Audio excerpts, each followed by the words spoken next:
Hello, and welcome to our session today titled Classroom Management De-escalation Do's and Don'ts. I am Adreian Pitts, an instructional coach with North Carolina New Teacher Support Program out of the UNCG region. And I'm Nate Bourne. I'm also an instructional coach with the same program out of UNCG. And to the right here on our screen, we just have some links to both our state program, where we serve teachers, beginning teachers across the state out of 10 different state universities. We also have a link to our local region out of UNCG's Facebook page. So please feel free to check us out if you want to have more information. We'd like to welcome you, beginning teachers. It's been a crazy year, but we all have survived. So kind of theme of the BT Summit is about working together, doing our best to learn what we can, and to respect and support each other as we go through this. Obviously, this is a virtual summit this year, so it's a little bit harder to network and have those abilities to support each other. But learning what you can so that when you come back in the fall and being ready to get back to work and support each other along with supporting your students is important. Absolutely. Our session objectives today, obviously with the title, Classroom Management and De-escalation, it kind of lets you know what we're going to cover, but specifically, we want to work on recognizing signs of escalating behavior. So when you have a student who's in that situation where they're starting to get more agitated or they're starting to escalate, the ability for you to recognize some of those signs, to identify some strategies that will aid in that de-escalation. Often, and we'll talk about this a little bit later, you can't stop it necessarily right at one spot. So we want to aid in de-escalating that student. We want to look at the importance of resilience as that affects students, both in their ability to manage their own behavior, but also you to de-escalate them. And potentially the goal is that they're able to identify and de-escalate themselves. And then we want you to apply that you're going to develop some de-escalation plans, get some practice in de-escalation with examples from your classroom, both some scenarios that we'll provide, but also some ideas that you have. And of course, we always want to tie this back to something that is a standard. So as we're coaching teachers, we want to tie that back to the North Carolina Professional Teaching Standards. And this presentation in this work specifically, although it touches on a number of different standards, it specifically addresses standard 2 about respectful environment, element A and C, inviting environment, right? Respectful, flexible, supportive, really important. And then of course, treating students as individuals. And that's not just respecting their individuality, it's also about understanding their individual needs. And that's one of the ways that you address management, discipline, and of course, escalation concerns is understanding their individual needs. So before we get started today, we would like for you to, of course, to interact as much as possible with today's presentation. So although we're virtual, we have provided links to a hyperdoc where you can follow along with some of the things that we're going to be doing, some of the tools. In that hyperdoc, you will have an opportunity to collect and write notes that you are able to interact with today. And we also have a Padlet link for you all. So before we get started, we'd like for you to go ahead and go to that hyperdoc, and we'd like for you to start thinking about a student or a classroom situation that escalated to the point that it disrupted the class or beyond. And then using that Padlet link there, we'd like for you to write down strategies that you have tried that maybe did not work, reflect on some strategies that may have worked, and some things that could have worked better now that you're in that reflection mode. We will revisit these situations later. So we want to give you about 5 minutes because there are a few tasks there to go ahead and take care of those things and interact with us. And of course, as always, we have the beauty of a video presentation. So if it takes you less than 5 minutes, feel free to speed up the video until our timer is done. And of course, if you need a little bit more time, feel free to pause the recording.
Okay, so our 5 minutes is up.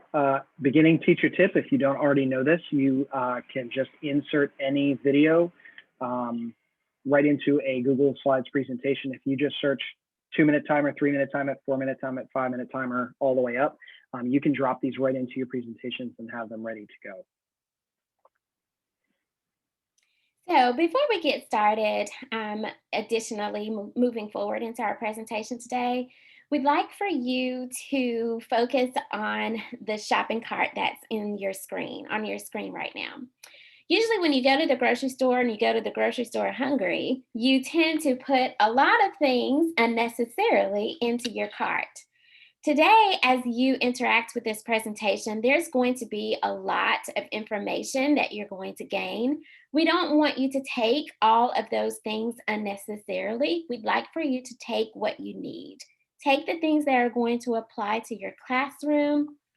Take the things that you can develop and use. We don't want you to overcrowd your cart with unnecessary things. So please make sure that as you interact with us today, that you take what you need. Again, the beauty of a presentation like this is that you can always revisit it. So if you are hungry for something else later, please feel free to come back and rewatch or go back to the HyperDoc and pull information. Absolutely. We're going to do a quick overview before we jump into the actual content, just to kind of further clarify what it is that we're going to talk about today. And again, we're breaking this into 3 specific sections. One, a quick review of classroom management. And the reason that we do that, Adrian and I used to have a slide that said that behavior or de-escalation starts with you. Having a well-managed classroom, having a well-planned classroom can oftentimes kind of head any of those problems off at the pass. If students have a good understanding of your rules, of your expectations, your routines and procedures in class, then they're going to feel a little bit more comfortable in class. They might feel more comfortable coming to you if they're having one of those off days. They may know the more appropriate ways to handle any frustration that they may have. Additionally, if there are activities from bell to bell, if there are clear expectations for the work that students need to do, and those things are well tailored for students' individual needs, you have a lot less escalation that happens in the classroom. And as always, hopefully you've heard a lot over your first year or 2 or 3 years of teaching that relationships is really important. Getting to know students, getting to feel comfortable with them, but more importantly, having them feel comfortable with you, and building social and emotional learning is as important to the outcomes for students as the academic learning. So thinking about those things on the front end sometimes takes the de-escalation, the need for it, off the table. Our second piece is going to be about recognizing things like signs and typical patterns of escalation, and then addressing some key strategies that you might need to use or utilize to intervene with a student who is escalating. And then the last is that piece about resilience. So we talked about self-management earlier and students building the capacity and the ability to recognize what is going on with them and how they can self-regulate down. Resilience is partly ties into how we help students build that. So we look at unmet needs, we look at, again, relationships, responsibility, and then self-regulation. And we'll jump into our first section, which is kind of an overview of classroom management. Yes. So, classroom management, again, as we stated earlier, it begins with you and your classroom. And it also begins with the relationships. James P. Comer, child psychologist, says that no significant learning can occur without building those relationships. So, you must be able to first get to know your students beyond the dismissal bell.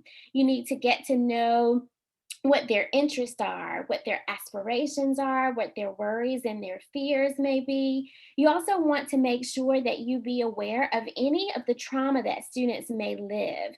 So, we are hopefully in the fall going to go back to a more traditional classroom setting. And so, you'll want to make sure that you are aware of the trauma that students have lived through these past 2 years during the pandemic. That is going to have a significant part on how your learning occurs or how learning occurs in your classroom. So you want to make sure that you're aware of those traumas, both pre-COVID and post-COVID. And also utilizing student surveys and getting to know your students in terms of who they are so that you can begin to then create your expectations and your routines. And as a teacher and as an educator, my philosophy on creating rules has changed over time.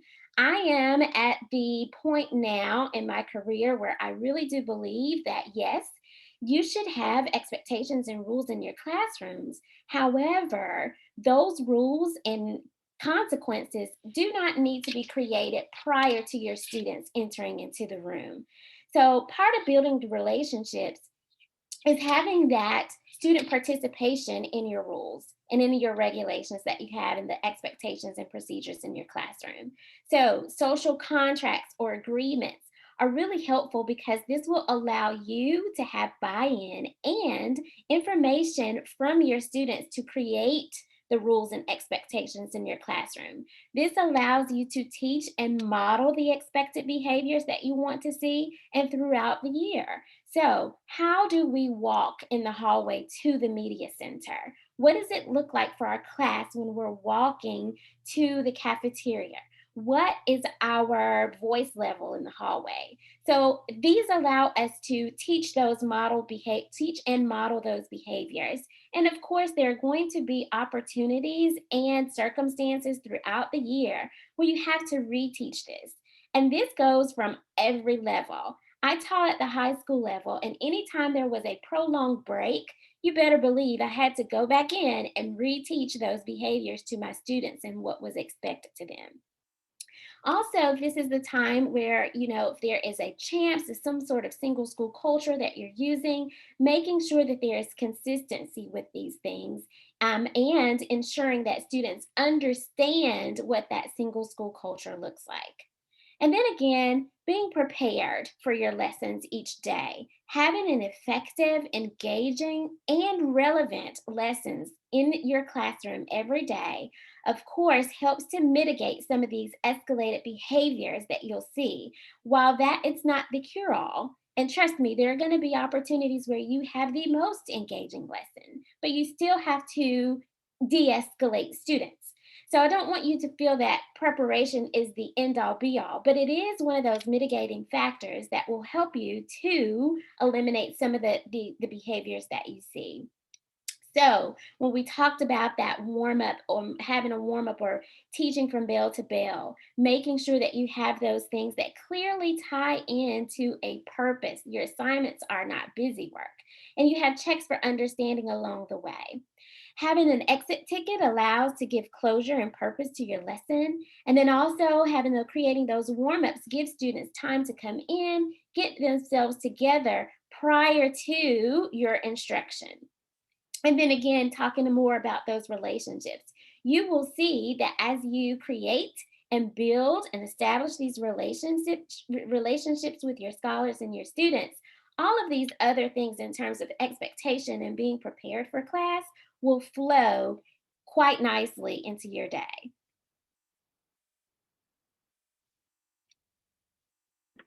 I think it's also important, Adrian pointed this out, and to tie that relationship started her conversation and then finished it. That when you know your students, that helps you provide those relevant lessons. It helps you bring them into student participation and rules and expectations and procedures. So there's that thread that ties together. And when Absolutely. we talk, yeah, and when we talk about expectations, one thing that we need to make sure that we think about is our personal bias in how we run a classroom. Every single person comes from their own experience. And that means that when we step into a classroom, we expect certain things. We expect classes to run very similar to how they ran when we were students ourselves. We expect students to display behaviors that are similar to the way we display behaviors. When you bring 30 or 40 people into a room and you don't make expectations clear and you don't lay out very clearly what those are, students are going to revert and you are going to revert to your own set of expectations. And that's where discipline issues and escalation often arise, is when the expectations of the teacher don't meet the expectations of the student. It's not necessarily any disrespect or any purposeful issue. It's just that Teacher expects one thing, student expects another, and then when they clash, sometimes the teacher then kind of um, uses their authority to try to get things back in line, and the student isn't expecting that. One thing that you can do is think about your bias as you plan your classroom management routines and expectations, as you invite students to bring them in. So there are some questions here that you can kind of think about. One, are your rules and expectations aligned with your students' cultural and developmental needs? And that is things like race and ethnicity and gender that we talk about, but it's also about age.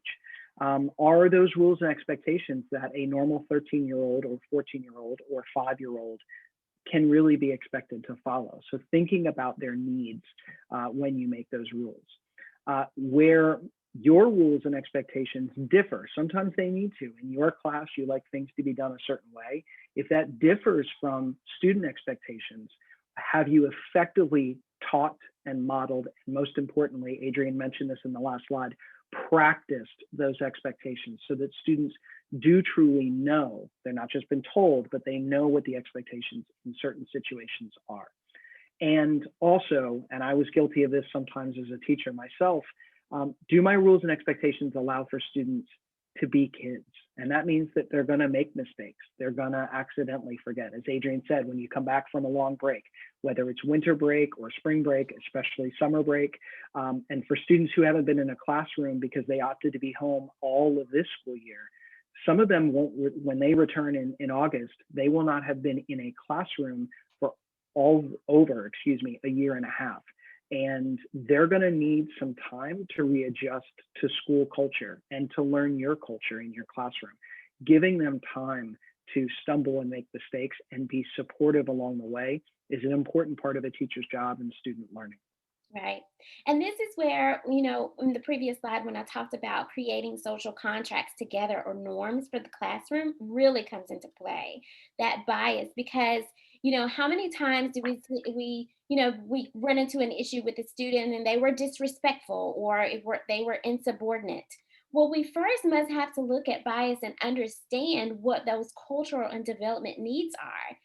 What does it look like to be disrespectful in our classroom? What does that mean to me? Because the definition for me may be very different from what it is for a student, what it is for Nate, or what it is for the teacher down the hall.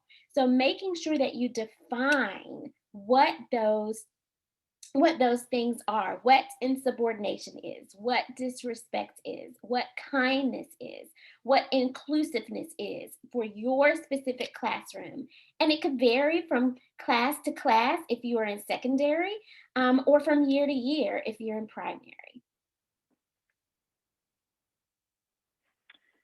So thinking about those things about management and how we include students in kind of forming our rules and expectations, we want to move into the de-escalation piece of the presentation. And that is specifically where we look at, okay, things have not gone as we planned them. And sometimes that's a result, we're going to talk about this, sometimes it's a result of what happens in your class, and sometimes that's baggage that's brought into the classroom by you or specifically by a student before they even walked into your class. So we'll be thinking about those management things as we kind of move into the escalation piece. So we are going to do an activity. And so for this activity, you will need a strip of paper to write on that is torn into 3 sections, or if you'd like to use sticky notes, you can do so. Of course, a pen or pencil to write down these things. So we're going to give you 5 minutes to sort of get your materials and also to interact with this activity. So for the first step, what I'd like for you to do on that first section of your piece of paper or your sticky note, I would like for you to draw a food that you absolutely hate, that you will not eat.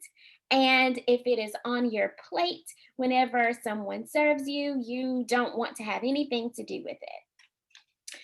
And then on that second sticky note or second slit of paper, I'd like for you to draw either an animal or an insect that makes your skin crawl and just makes you gives you the heebie jeebies. For me, it's a worm or anything worm ish. And then finally, on that third piece of paper, I'd like for you to write down the name of the most important maternal figure in your life. What is it that you call that maternal figure? So I'd like for you to write down the name of what you call that maternal figure in your life. So we're going to start the timer and then I'll allow you to take care of those tasks.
Okay, so now that you have your task and you have your three pieces of paper with those steps on them, we're going to move into the next portion.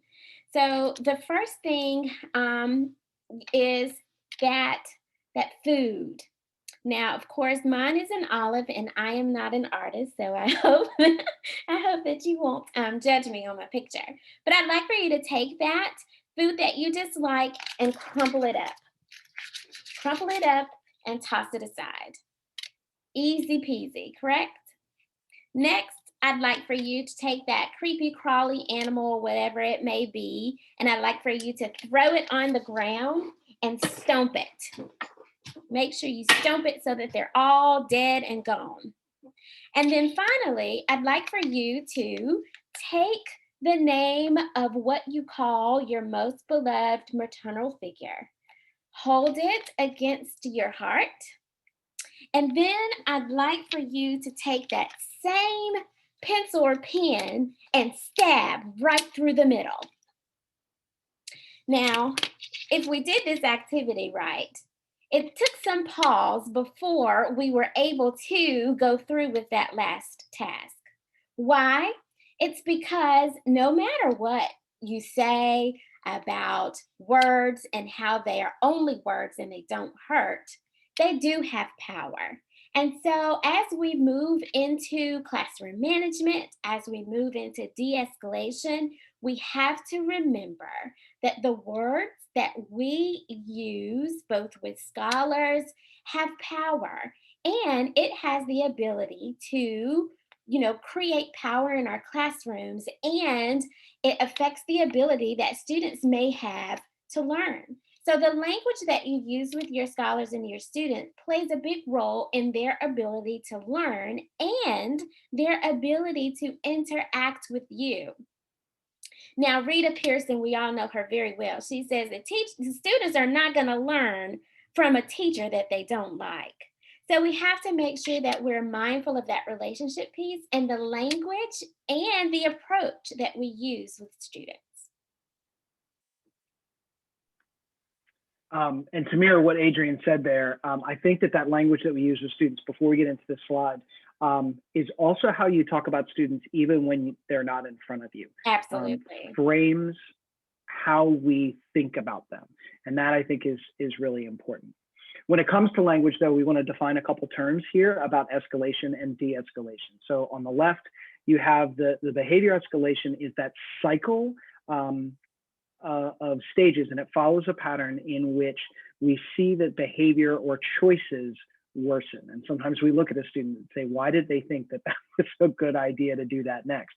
And part of it is because it follows a behavior of one poor choice or one decision that then follows another. And students aren't necessarily always in control or are thinking logically. We'll talk a little bit about that. On the other side is diffusing or de-escalating behavior.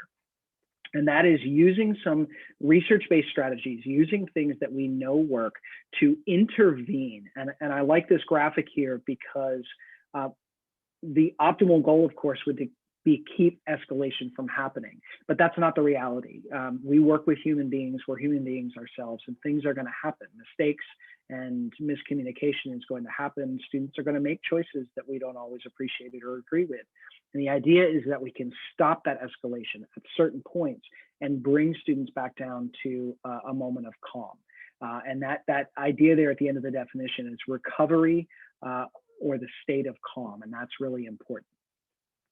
So when we talk about this, we want to talk a little bit about what's happening in the brain. And I referenced this a second ago with why would that student make that decision? When we are under stress, and students who face trauma, like all of our students have in the past year and a half with the pandemic, but especially students who experience traumatic events at home, and that can be ranging from divorce to food insecurity to violence in their neighborhood, things like that. All of that intensifies what we're about to talk about.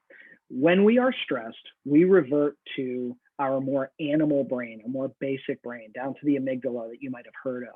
And you see in the graphic there, the amygdala is the one with its fist balled up. As stress happens, the prefrontal cortex of our brain, which is the logic and decision making and problem solving center of our brain, begins to back off. And our amygdala, our basal animal brain, starts to take over. And that's where we have that fight, flight, or freeze response that we hear so often about. When a student is under stress, when they are in the middle of an escalation, literally the part of their brain that helps them make good choices starts to shut down, and the part of the brain that is reactionary starts to amp up. And so we see fight or flight, which is something that we often talk about, but we also have started to use this fight, flight, or freeze response. And sometimes you might have a student who will not be responsive to you. You're trying to get to them and they are just shut down. I think it's important to realize that that is part of that amygdala response, that basal reactionary response. And that might actually be a student attempting to bite their tongue. It might be a student who's attempting to not fight against you, but they're in that moment of freezing and giving them a chance to back off. We know that students that are experiencing trauma, that this actually over development underdevelops that prefrontal cortex, and it overdevelops the basal parts of the brain, the amygdala, the fight or flight response. So if you teach middle school or high school students that might have potentially lived through trauma for an extended period of time, their ability, their normal developmental ability to problem solve in a stressful situation is hindered by that development. And they don't have what we would consider a normal 13-year-old's ability to process a situation. So please think about that. It mirrors what we might see in post-traumatic stress disorder, in inability to problem solve and not react in that fight, flight, or freeze response. Right. And I think it's important that we talk about the language that we discussed in the previous slide. Many times we even ask a student whenever we're in any part of that phase, like, what's wrong with you? Well, they may not understand what's wrong with them. And we have to sort of rephrase the questioning in terms of what has happened to you that you are responding in this sort of way. So we talk about escalation and the pattern that it follows. And so this is, sort of this graphic here. And really, when I think about the escalation phase and that sort of thing, Nate does a really good job of comparing it to a roller coaster. And so you start out in this state of calm. And so the student is relatively calm and they're cooperative. They may be following your expectations and doing what you've asked to them to do. And then next is that trigger. It could be anything. It could be a word. It could be something that you say, something that you request from them to do. Maybe it isn't even in your classroom. Maybe it's a trigger that happened, outside of the classroom, or something that happened outside the classroom. And that one thing that you say sort of gets them to that trigger point.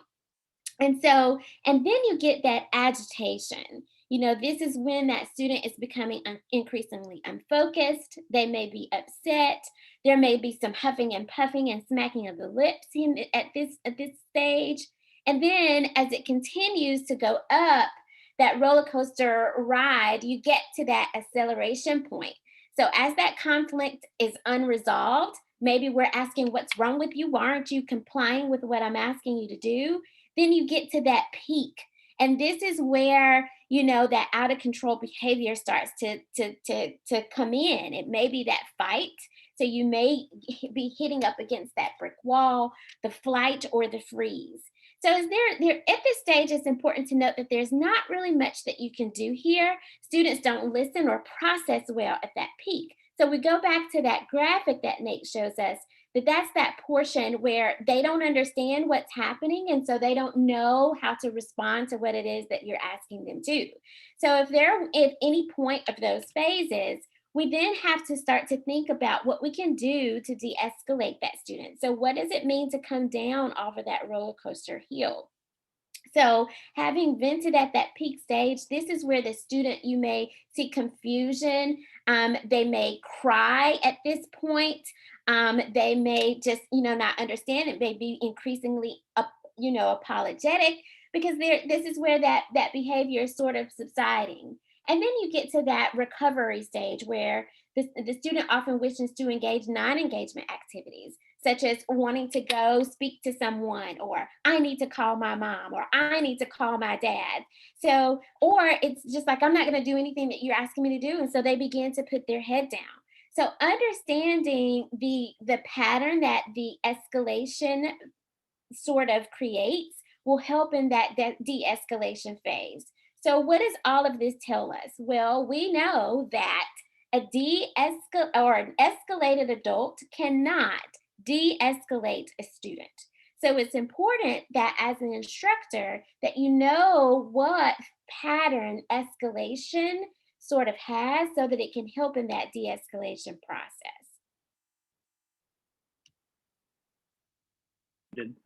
I think it's important to also note that, and Adrian said it perfectly, that the de-escalated teacher can't de-escalate an escalated student. That this de-escalation piece, as they come down from the peak, is a fragile moment.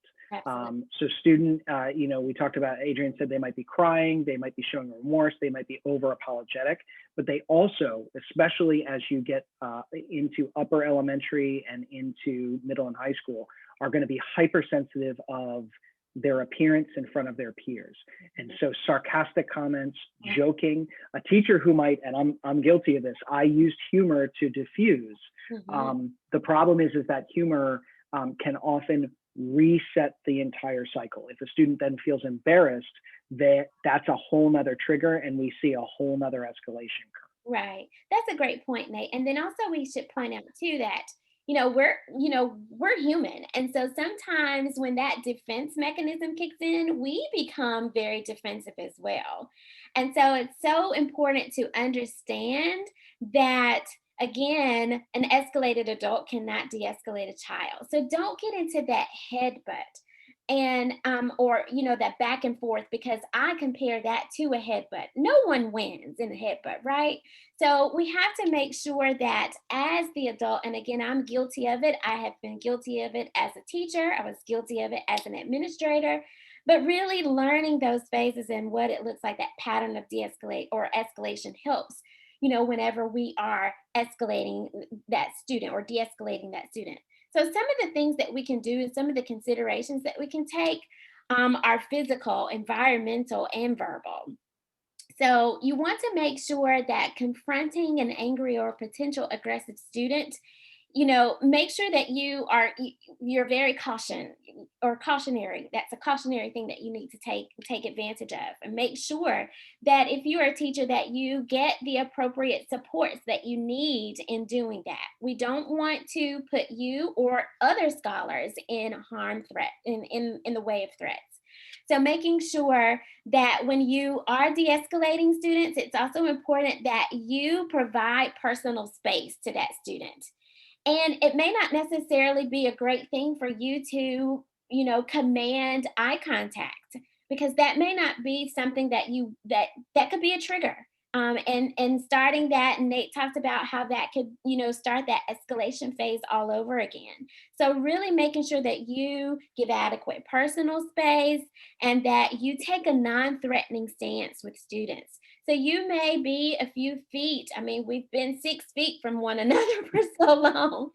But again, giving that personal space to that students and also taking a non-threatening stance will always be helpful in that de-escalation phase.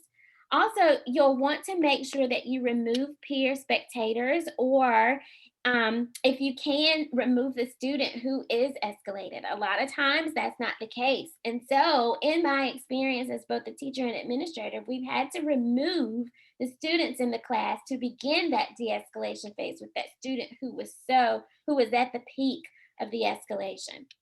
You also want to set limits with your students, and you'll want to say to them, look, I want to help you and I want to understand what you're going through, but I can only do that if.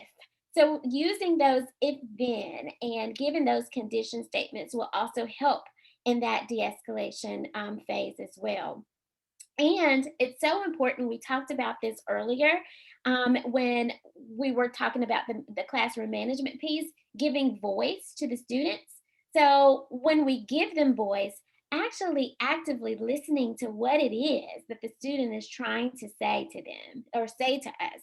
We need to acknowledge their emotions.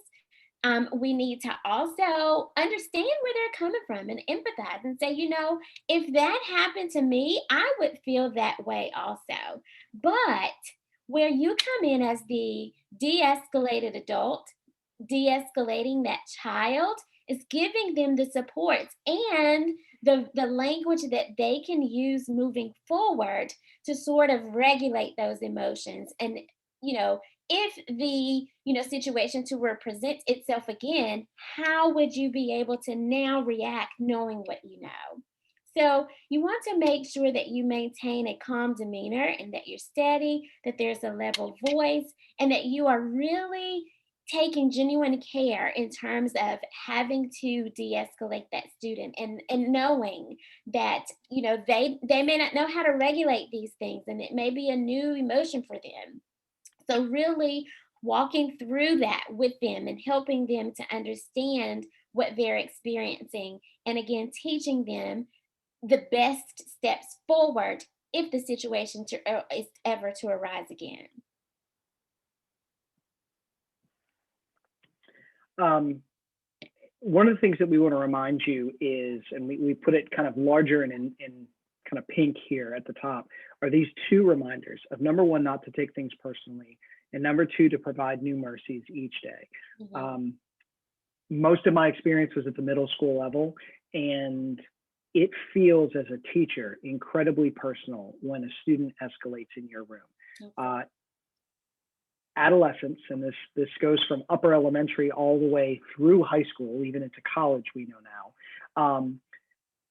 When they escalate, they're looking for a target, and if you're the teacher in the room, you are that target. But Right. it very very rarely is as personal as it feels to us.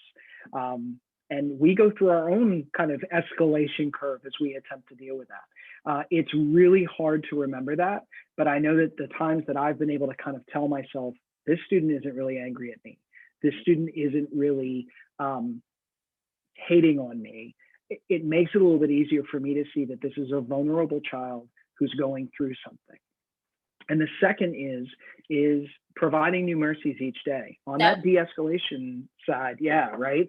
That de-escalation side can sometimes be multiple days, right? We think of kind of a toddler tantrum where it happens within a 30 seconds, they're at the peak, and then within 2 minutes they're kind of back down, unless you're trying to, take a toy from a toddler or not give them candy, that can last a while. But for older students, sometimes that might take a while, and it might be 2 days later that that student comes in.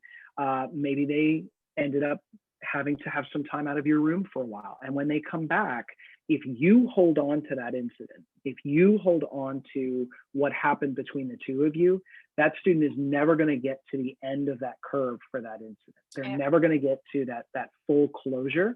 And knowing that you are a safe space, that you're not going to judge them for mistakes made in the past, and you're going to help them move forward, is incredibly important in not only helping them build a relationship with you, but also them understanding that mistakes happen, we learn from them, and we move forward. It gives them a sense of control. It gives them a safety net, and that's really important for students as they develop. yeah. Again, back to our bias, remembering that they're not small adults, that they're children, and that they're learning. Right. And Um, this is where, where I really am a fan of restorative justices and restorative practices. And so, when the harm is done in a classroom or with a student or what have you, repairing that harm is so important. So, and again, this could happen, with establishing your expectations and your classroom rules and that sort of thing. But when the harm is done, again, along providing those new mercies each day, we have to address it and we have to repair it. So we have to go to that student or have the student to have the opportunity to address their peers and repair that harm that has been done. And I think that's so important in maintaining the relationships beyond your classroom and how students interact in other classrooms and how they move forward. And so learning what that is, and being able to take that lesson and move forward in life is really what we want for students. We really want that for them. Um, the rest of this slide is just some considerations for you to think about after, or especially if you have a student who you're going through the escalation curve with on a regular basis, about should you maybe be searching out for some additional support. Other team members, your school student support services, so counselor, social worker, obviously an administrator can be looped in. That transfer of power note there at the end is that sometimes a student's issues, what are triggering the escalation, are out of your control. And that might be something where an administrator needs to step in and assist in that. I think as teachers, a lot of times we feel like if we have to go to administration about student behavior, that we have failed to do our part of the job. Part of our job is recognizing when it's outside of our control and finding the team to help support that student. We aren't on islands by ourselves, though we often feel that way. Right. And this is when we think about those supports and the teams that are in place, it may be something that the school unfortunately may not be able to offer. So we have to bring in mental health specialists and those who best know to support those agencies. So make sure that we provide those resources for students where it's beyond even something that the school can handle. So we are probably getting close to our hour session here. We want to make sure that we have some time for practice. And again, you're welcome to pause or speed up the video as you need. We have two scenarios here, and these are authentic scenarios. Adreian pulled from her time in administration and also from teachers that we've worked with. And we would like you to look at both of these. We're going to give you 5 minutes to look at both scenarios. They're quick reads. And then go through this step of identify where is escalation happening, right? What is this the trigger? Are they rising? Is it accelerating? Are they at the peak here?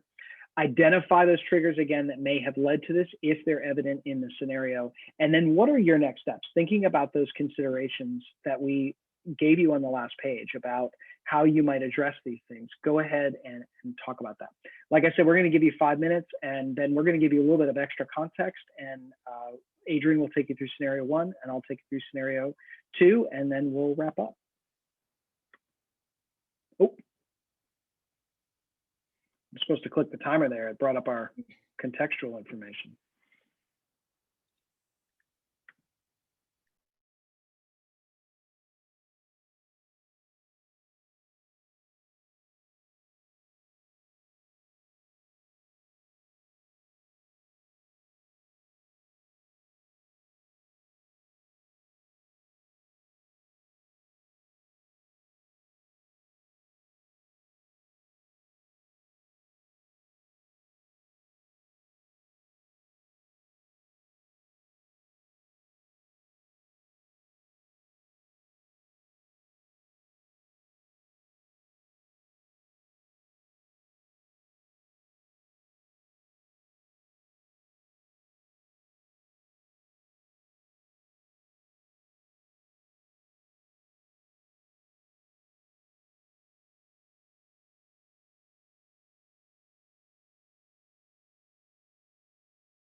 So, as we come back from our practice scenarios, some of the phases of escalation that you'll probably see in Randy's situation is you notice that he immediately came in and covered his face.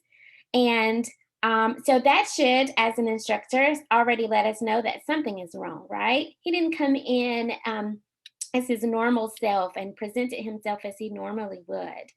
And so, as instructions were being clarified, he dropped his binders and other material on the floor.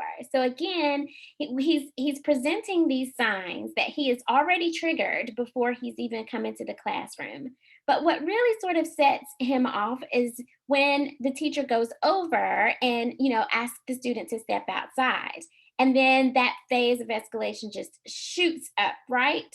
So he's at his peak point. What did I do? I hate this school, and storming out. So, as some of the things that you want to sort of think about what your next steps are as an instructor is first you want to maybe kind of figure out what happened, right? So Nate's going to hit the button there. We want to make sure that we sort of consider some of the things that may have taken place. And sometimes, as an instructor, these are things that you will be able to identify with the one on one conversation with the student. And sometimes it isn't until that end of the de escalation or what that escalation phase that you're able to find out information in terms of what happened to Randy to make Randy sort of act in this way. So your next steps at that as that administrator is to have a conversation, or sorry, instructor, have a conversation with Randy to see what's going on with him. What happened prior to entering into the classroom? And what next steps is how you can help Randy to identify or give you information in terms of what can help him as a student.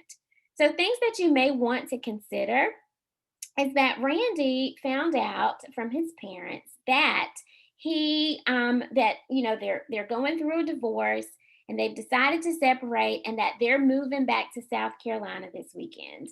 So just that quickly, he is agitated, and then from that agitation stage, he gets to the peak point. And it's nothing that you as the instructor did. It's just that whatever you asked him to do was the trigger that really sent him over the edge. So really finding out, what it is that he's going through, and then helping to identify the supports that Randy needs in order to move forward. He's probably worried that he's not going to have friends. If family is here, he's going to be leaving behind family. And so that idea of having to really regroup and start over from scratch is really what that point of the situation and that point of the matter that really did get Randy to the point where he was just so escalated into your classroom. And then for Ryan, our fifth grader, he shows up at school, doesn't have his homework, receives both frustration from the teacher and a consequence of losing recess. And then we see, right, that acceleration happen. He gets bumped into by a student, punches the student, gets in trouble for that, starts to scream, kick chairs, has to be removed, sent to administration, and then of course for the physical violence receives a 5-day suspension. So the first thing to do is identify the phases of escalation.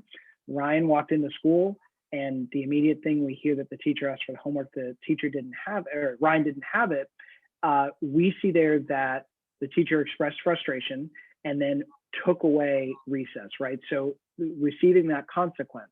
When we see that, we see the deskmate accidentally bump Ryan. So we can look and see that the trigger there has to do with not having the homework and receiving a consequence for that. And that doesn't mean that consequences are bad, but now that we've established a pattern of behavior for Ryan, thinking about what might be going on there is number one, asking a student why they didn't have their homework, right? So what might be the reason? Is there a way that they can make that up in a way that does not remove recess, something that is, a pretty large reason to show up at school for Right. all students, especially fifth graders. And then possibly if this is something that happens again and again, if Ryan has a consequence, maybe moving him to an area where he's not accidentally going to be bumped. But digging into kind of our next or our consider this piece, is that Ryan has been witnessing severe abuse at home, right? He's been seeing fighting. We have, physical violence at home. He's watching members of his family both interact violently with each other, but then also face significant consequences that, you know, uh, deal with long-term consequences. So Ryan comes in and doesn't have his homework and immediately receives a consequence. As a fifth grader, Ryan is now starting to extrapolate all of these major issues. And because of violence is what's being modeled at home, Ryan also may be deciding to go with that. On top of that, he didn't get any sleep, right? So that physical need, when you look at Maslow's hierarchy of needs, like Ryan is suffering from the very core pieces of needs that he is trying to deal with. And so he's lost sleep, right? So that's going to increase anxiety and things like that. So digging into the bottom of that, finding out what's kind of going on, but also thinking as a teacher, if you didn't know this backstory from the night before from Ryan in the first place, which oftentimes we don't, thinking about giving Ryan in the restorative practice, okay, you didn't have your homework, so how are we going to make that up? Giving Ryan some control, giving Ryan some choices, talking with him and saying, hey, Ryan, okay, if we don't have our homework, what is the consequence that we've established? Helping Ryan understand that decisions have consequences, but also a way back. So what can we do to earn back recess between now, right? Is there some free time? Can you get the work done? So thinking about some ways that you can approach that in a way that doesn't trigger Ryan as distinctly as this situation did. Further considerations, just a little bit thinking about what is causing behaviors that typically we're looking for or looking at that there are some major things that cause. So students trying to escape work, students trying to earn something are very often the triggers that we see. So avoidance of things that they don't want to do, or getting attention or getting something tangible that they do want. Recess would be a great example for Ryan. That those can then be the triggers that we see. The goal here is to teach self-control. And so thinking about that, we can look a little bit at resilience, teaching self-control, teaching students to recognize that they are going to make mistakes, that situations around them are going to be often out of their control, and how do they think about the needs that they have and how they can best address those, either by asking for help or on their own, finding resources to kind of satisfy that need. There's a book, and we'll reshare this a little bit, or we'll share this in the resources section at the end, that talks about the 3 R's: relationships, responsibility, and self-regulation being important for building resilience. And that's kind of on the right side, but to bring that back to these main needs that students have that help drive the behaviors that we see. And those needs being emotional needs, right? Feeling of belonging, feeling of relationships, relational needs, right? Connected to the classroom, connected to their teacher. Physical needs, right? So are you getting enough sleep? Are you getting enough food? Are you getting enough water? And then control, and this is really important. We talked about this with both of our situations, is do the students feel that they have some control over the situation? Because when they don't feel like they have any control, then any decision they make can't help the situation. So they might as well, often, as we say, go for broke, right? That's where they decide, you know what, if this is going to happen, I'm just going to get sent home. If I'm going to have to go up to the front of the room and do the work on the board, then I'm just going to get kicked out of class, right? And those students often, they at least have control over getting kicked out of class, whereas they may not have control over having to perform in front of their peers or having to apologize in front of others. So giving them some semblance of control. The rest of our presentation when it comes to resilience is really a deep dive on your own. So we have a number of resources as part of our new teacher support program, where you can look at description of student behavior that relate to relationships, to responsibility, and to self-regulation.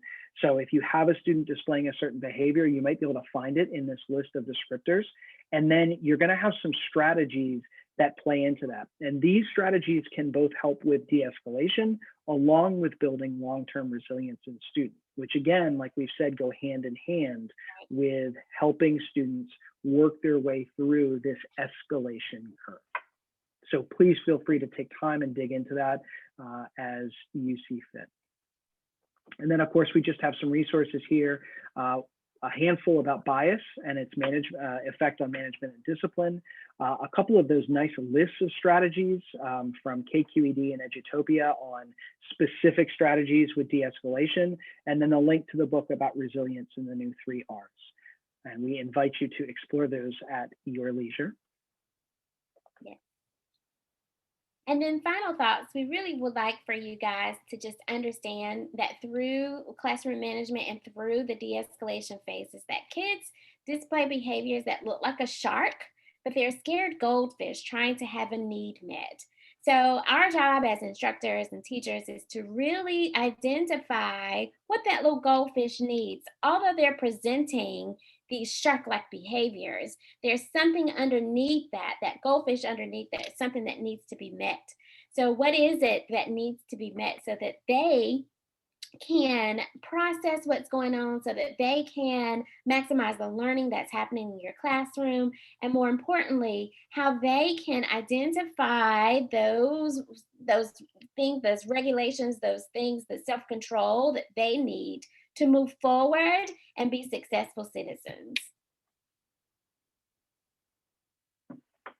And just kind of wrapping up, as you're continuing your experience with the BT Summit, the 2021 North Carolina Beginning Teacher Virtual Summit, that you think about this kind of quote of teach me and I forget, teach me and I may remember, tell me and I may forget, teach me and I remember, involve me and I learn. And I think that goes hand in hand with a lot of what we talked about management and de-escalation, about involving students and making them feel heard and in control.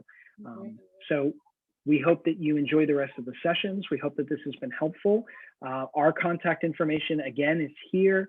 Additionally, on our HyperDoc, we have that contact information down at the bottom. And look forward to any of you reaching out for further questions. And we hope that the resources provided help you out. We hope you have a restful summer and you are able to get rejuvenated for next school year. Thank you very much. Thank you so much. Have a great rest of your day.